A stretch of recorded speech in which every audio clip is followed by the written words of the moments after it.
Eh bien bonsoir à tous les amis, supporters sportifs parisiens, parisiennes, supporters, supportrices d'autres clubs, amoureux du football, bienvenue à vous. Les amis, je suis très content, très heureux de vous retrouver pour une toute nouvelle vidéo. Aujourd'hui les amis, comme le titre l'indique, la vidéo c'est quoi? On va argumenter, on va en parler, je vais aussi répondre aux rageux qui parlent par rapport à notre palmarès sur certaines choses. Le PSG est bel et bien le plus grand club français depuis qu'on a remporté cette Ligue des Champions. Alors, moi, j'ai pas attendu de gagner cette Ligue des Champions pour déjà dire qu'on était le plus grand club français. Mais alors là, encore pire maintenant. Ok? On va y revenir. Juste une chose, je voulais vous dire les amis, vous voyez le maillot que je porte là? Regardez, le maillot que je porte, c'est celui-là. Voilà comment il est fait. Ok? Donc ce maillot-là, je l'ai porté lors de la finale au Parc des Princes, diffusion de la finale sur écran géant. Je l'ai porté, c'est ce maillot-là que j'ai porté. Et regardez, j'ai encore les traces bleues là les fumigènes dans le cortège. Hein. D'ailleurs, j'arrive pas à y faire partir, mais ça fait partie du truc, ça fait partie des souvenirs, c'est très bien. Je trouve que ça fait un petit charme. Donc en fait, ce maillot-là, il est disponible à la vente. Alors c'est pas celui que je porte. Hein. Je suis pas déphasé au point comme certains qui vendent leur culotte sale là ou l'eau de leur bain. Ah non, je suis pas comme ça. Je suis pas encore, je suis pas déphasé au point de vendre mes habits sales. Ok. Non, c'est ce maillot-là qui est disponible, cette série de maillots-là qui est disponible. C'est le frérot qui me l'a fait et qui me fait mes t-shirts parisiens 88 débrief. C'est son métier, c'est lui qui les fait, c'est lui qui les met en vente. Il livre dans toute la France. Vous pouvez personnaliser votre propre blaze sur la Tour Eiffel. Voilà, vous pouvez même le faire floquer si vous voulez. Ok, donc il est disponible à la vente. Si vous êtes intéressé, je vous mets le lien de mon Snap et de mon Insta en commentaire épinglé et vous m'envoyez un petit message et je vous envoie ses coordonnées. Qualité-prix, les amis, faites-moi confiance, ça vaut vraiment le coup. C'est de la très très bonne qualité. D'ailleurs, c'est lui qui m'a fait mes t-shirts Parisien 88 débrief. Ils sont encore là et ça fait des années que je les ai. Ok? Donc n'hésitez pas si vous êtes intéressés. Bref, les amis, c'est indiscutable, c'est indéniable, il n'y a même plus de débat. Le Paris Saint-Germain est bel et bien le plus grand club français. Moi, je le pensais déjà avant qu'on soit champion d'Europe, avant qu'on ait la Ligue des Champions. Alors là, ça y est. Parce que l'argument principal, ce que nous disaient les Marseillais pour dire que c'était eux le plus grand club français, malgré que depuis 93, ils ont gagné qu'un titre de champion, 3 coupes de la Ligue et 2 trophées des champions, c'est très peu en 32 ans, c'est très peu. Avec une disette sans trophée de 93 à 2010 de 17 ans et de maintenant de 2012 à 2025, 13 ans. Mais malgré ça, eux, leur argument, c'était de dire on a la Ligue des Champions et pas vous. Ok, maintenant ça y est, c'est fait, on l'a la Ligue des Champions. Hein, dans un format, c'est sorti sur Twitter, là sur Data, le PSG a quand même eu le parcours le plus difficile dans cette Ligue des Champions, depuis les poules jusqu'à la fin. Dans le parcours qu'on connaît, dans le format qu'on connaît, avec 17 matchs, etc., un format complètement différent de celui de 93 de Marseille, on va pas y revenir, mais Marseille a malgré tout remporté sa C1, sa Ligue des Champions, et tout comme nous, eh ben ils ont leur nom gravé sur le sur le trophée, ok, sur le trophée de la Ligue des Champions. Et leur argument maintenant, c'est de nous dire à jamais les premiers, on restera les premiers. Mais c'est pas parce que tu es le premier à avoir remporté la Ligue des Champions que ça te fait de toi un plus grand club que le PSG qui l'a aussi gagné cette Ligue des Champions. Non, parce que Benfica a gagné la Ligue des Champions avant le Bayern et avant Liverpool. Je ne pense pas que Benfica est un plus grand club que le Bayern et Liverpool. Tu vois ce que je veux dire? Voilà. Donc ça c'est un argument, ouais, ok, mais bon, bref. Dans le palmarès maintenant, on a la Ligue des Champions aussi. Et le PSG est le club, rien que sur le plan national, nous sommes le club qui avons remporté le plus de trophées des champions, le plus de coupes de la Ligue, le plus de coupes de France et le plus de championnats, de titres de Ligue 1. D'accord ? Donc nous sommes le club français qui avons remporté le plus de trophées sur le plan national. Tous les trophées possibles à jouer sur le plan national, c'est nous qui détenons le record du nombre de titres. Ok ? Nous sommes également le seul club français à avoir fait le quadruplé national, à tout gagner sur le plan national. Rappelez-vous, sous Laurent Blanc et même sous Tourelle, Coupe de la Ligue, Coupe de France, Trophée des Champions, Championnat. On l'a fait même plusieurs fois. Nous sommes les seuls à l'avoir fait. Nous sommes les seuls également à avoir remporté Coupe de France, Championnat, Trophée des Champions. D'accord ? Comme c'est le cas depuis 2 ans avec Luis Enrique, comme ça a été le cas avec Pochettino. Nous avons été aussi les premiers. Alors, par contre, pour le coup, je sais pas si on est les seuls, mais je crois que oui, ça aussi. Mais en tout cas, on a été les premiers aussi à avoir gagné à faire le doublé Coupe de la Ligue, Coupe de France en 95 et en 98. Et même dans nos moments les plus compliqués, l'ère colonie capitale, tout ça, les débuts des années 2000, enfin les années 2000, même là, nous avons gagné, on se démerdait toujours pour remporter une coupe tous les 2 ans. On n'a jamais connu de disette de plein d'années consécutives sans trophée comme pouvait le faire l'OM, comme je vous l'ai dit juste avant. Nous, même dans nos années les plus noires, nous on gagnait une compétition nationale tous les 2 ans. 2004 Coupe de France, 2006 Coupe de France face à l'OM en finale, 2008 Coupe de la Ligue et 2010 Coupe de France. Voilà, on se débrouillait toujours pour gagner quelque chose. On n'a jamais connu une décennie ou je ne sais pas quoi sans trophée. Ok, voilà. Maintenant, sur le plan européen, les Marseillais vont nous dire oui, mais nous on a 5 finales européennes. Ok, mais t'en as gagné une seule de tes 5 finales. Nous on en a une de moins, on en a 4, on en a gagné 2. Et nous sommes le seul club français, également à jamais les premiers, pour reprendre leur phrase, à avoir 2 coupes d'Europe dans l'armoire à trophées. Donc là aussi, nous avons quelque chose de plus. Là aussi, on est en avance sur les autres. Ok ? Nous sommes le seul club français à avoir 2 coupes d'Europe dans sa vitrine. Nous sommes un club, le PSG, les amis, qui même dans les années 80, les années 90, a avoir eu aussi des grands joueurs, des grandes équipes. Hein, j'en avais déjà parlé de ça. On n'a pas attendu le Qatar pour avoir des gros joueurs, des gros effectifs au Paris Saint-Germain. Il n'y a qu'à regarder les joueurs qu'on avait dans les années 80 et aussi dans les années 90, qui restaient les plus belles années européennes avant le sacre là en Ligue des Champions. Puisque rappelez-vous, et d'ailleurs nous sommes le seul club français à l'avoir fait également, pour revenir sur le côté européen, nous sommes le seul club français à avoir fait 5 demi-finales européennes consécutives, de 93 à 97. 93, demi-finale de Coupe UEFA, avec la remontada contre le Real, la tête de Comboiré. 94, demi-finale de Coupe des Coupes. 95, demi-finale de Ligue des Champions, avec les buts de Georges Weah à Munich, etc. On sort le Barça de Johan Cruyff et tout, en quart de finale. 96, on gagne la Coupe des Coupes. Et 97, on va encore en finale de cette même Coupe des Coupes et on perd sur un but de Ronaldo sur penalty. Le Barça de Ronaldo, le Brésilien. Ok ?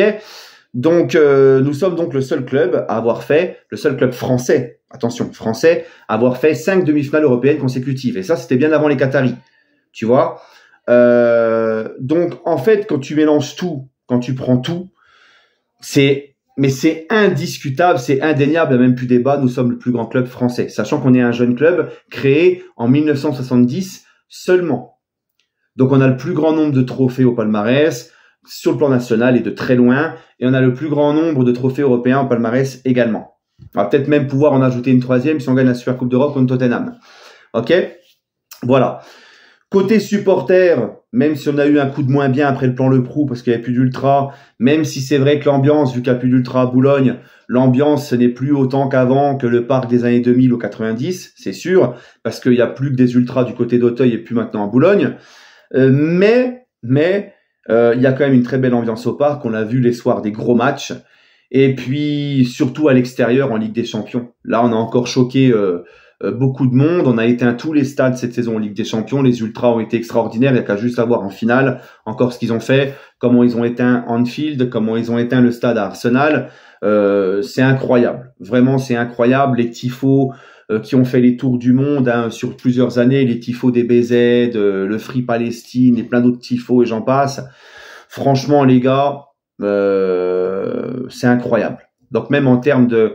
Parce que les Marseillais disent que chez eux il y a de la ferveur et que chez nous il n'y en a pas. Non, en termes de ferveur, ne vous inquiétez pas qu'en termes de ferveur, on est là, on est en place. Et moi-même qui a été voir la finale de Ligue des Champions à Paris, avant le match, pendant le match au parc et après, l'ambiance elle était dingue, la ferveur était extraordinaire. Donc celui qui dit qu'il n'y a pas de ferveur à Paris, c'est un menteur. Donc on a aussi la ferveur. Et c'est reconnu en Europe par beaucoup. Tous ceux qui ont vu les supporters du PSG dans leur stade en Ligue des Champions ont été choqués et en ont dit que du positif. Les supporters de Liverpool, les supporters de Glasgow à l'époque à Celtic, les supporters de Dortmund, et j'en passe, les supporters d'Arsenal avec les téléphones qui filment les ultras du PSG, on a vu toutes ces vidéos.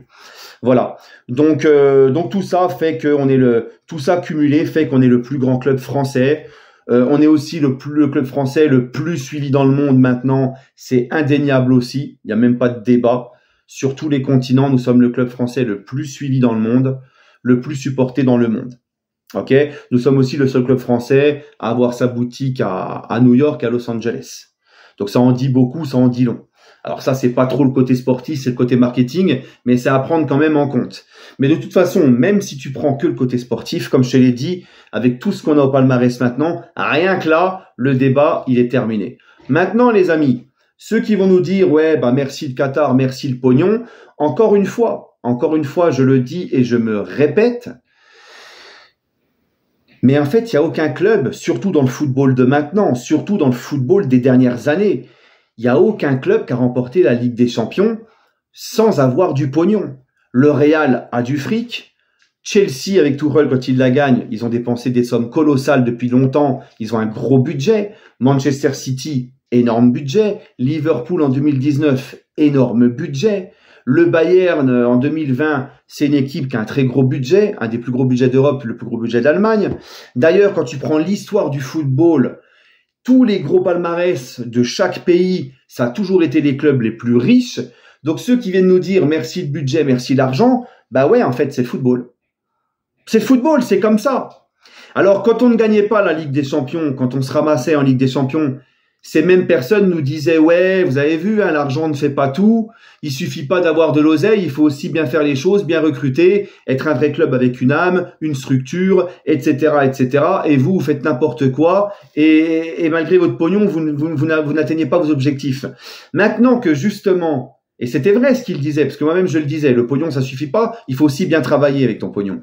Maintenant que le PSG a changé la donne, a changé de façon de penser, et que justement maintenant, ça file droit, c'est structuré, chacun reste à sa place, que c'est sérieux, qu'il n'y a plus d'histoire extrasportive, que tout le monde bosse, tout le monde a envie, tout le monde a la haine de la défaite, notamment en nommant un coach qui est le vrai chef d'orchestre et qui a su inculquer toute cette nouvelle mentalité au PSG, qu'on laisse le coach bosser, instaurer ses idées, etc. Maintenant qu'on a bien fait les choses, qu'on a gagné la Ligue des Champions grâce à tous ces changements-là, ce changement de mentalité, d'attitude, etc., de structure, de façon de voir, bah maintenant les mêmes personnes nous disent « Oh bah c'est facile avec le fric ». Alors qu'avant ils nous disaient « Ouais bah il suffit pas d'avoir du fric, il faut aussi bien structurer ». Bref, c'est vraiment ridicule. Vraiment, c'est ridicule. Et pour les Marseillais qui vont nous dire « Oui, avant le Qatar, ceci, cela », moi je vous pose la question les Marseillais, qu'est-ce que vous étiez en Europe avant Tapi ? Qu'est-ce que Marseille faisait en Europe? Qu'est-ce que Marseille faisait en Coupe d'Europe avant l'ère Tapi? Il n'y avait rien. En Europe, avant l'ère Tapi, il n'y avait rien. Moi, je vous l'ai dit, avant l'ère Qatari, le PSG, dans les années 90, c'est une Coupe d'Europe, la Coupe des Coupes, et c'est 5 demi-finales européennes consécutives, ce qui nous a valu en 98 la première place à l'indice UEFA. Ok? Donc, nous, avant le Qatar, on avait quand même une histoire en Europe. Tandis que vous, avant Tapi, en Europe, c'était le néant, quoi. Tu vois? Et même sur le plan national, avant Tapi, il y avait quand même des titres et tout, mais il n'y avait pas tout ce que vous avez quasiment bien rempli votre palmarès. Marseille a rempli beaucoup de son palmarès sous l'ère Tapi. C'est vrai. Et Tapi, à l'époque, était une très forte puissance financière. Bernard Tapie avait lui aussi du pognon. Quand Marseille gagne sa Ligue des Champions en 93, ils avaient une grosse équipe monstrueuse. Tapie l'a pas acheté en allant faire la Manche sur le Vieux-Port. C'est parce qu'il avait beaucoup d'oseille. C'était la deuxième plus grosse, il faisait partie les deux plus grosses puissances financières d'Europe à l'époque. C'était le Milan de Berlusconi et l'OM de Tapie. D'ailleurs, en 91, quand l'OM fait sa finale de Ligue des Champions qui perd face à Belgrade, l'OM avait encore une plus grosse équipe qu'en 93. Tapie l'a eu comment, cette équipe-là? Grâce au pognon. Ben oui, c'est comme ça. Ben oui, hein.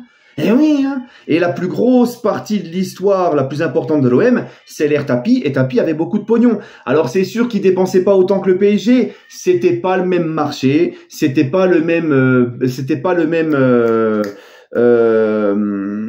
le même business dans le foot, c'était pas le même marché, c'était pas un joueur qui vaut maintenant 150 millions, à l'époque du tapis, il en valait 3, tu vois ce que je veux dire. Donc bien évidemment qu'il n'a pas dépensé pareil que les Qataris, parce que c'était pas le même football et les mêmes dépenses, le même mercato, etc. La même économie, voilà. Mais à son échelle, c'était très fort les pépettes qu'il envoyait aussi. Donc vous aussi, vous pouvez dire merci à l'argent de Bernard Tapie, ok? Donc cet argument-là, il est complètement bidon. Oui, on s'est fait notre palmarès grâce à l'argent des Qataris, grâce à nos grosses équipes. Eh ben, c'est le lot de toutes les grandes équipes. Le Real, le Barça, qui sont les plus gros palmarès d'Espagne, sont les plus gros budgets d'Espagne depuis des années. Le Bayern, qui est le plus gros budget, le plus gros palmarès d'Allemagne, est le plus gros budget d'Allemagne depuis des années. Porto et Benfica, qui sont les plus gros palmarès du Portugal, sont les plus gros budgets depuis des années du Portugal. L'Ajax, le PSV, qui sont les plus gros palmarès des Pays-Bas, sont les clubs les plus riches des Pays-Bas. C'est comme ça en fait. Manchester United, Liverpool, Manchester City, Chelsea, qui ont des énormes palmarès en Angleterre, qui ont les plus gros palmarès, sont également les clubs les plus riches. On n'invente rien. Mais ça, tu peux faire ça dans tous les championnats. La Juve, l'AC Milan, l'Inter, en Italie, eh ben, c'est les clubs les plus riches aussi depuis des décennies et des décennies et des décennies. C'est comme ça, en fait. Ok? Donc voilà. Donc cet argument du pognon, du machin, ça va bien 5 minutes. Voilà. Bref, les amis, nous sommes le plus grand club français. C'est indéniable, c'est indiscutable maintenant. Voilà, donnez-moi votre avis en commentaire, j'espère que je n'ai rien oublié. Prenez soin de vous les amis et toujours et encore, allez Paris.